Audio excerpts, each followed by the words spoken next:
In front of me is the OUKITEL WP50 and today I would like to show you how you can operate voice recorder. Begin by launching Sound Recorder app and clicking on this gear at the top right corner. Then operate all of those options however you want to. Go back and click on this red button at the bottom left corner to start recording. Then hit allow and wait. As you can see, recording is on.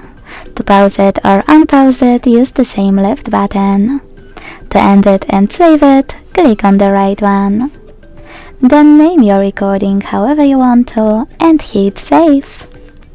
To access a list of all your recordings, you need to click on this icon of all of those lines located at the bottom right corner when recording is off. To play one, click on it.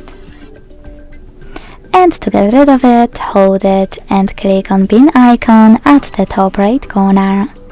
Then confirm your choice in the pop-up.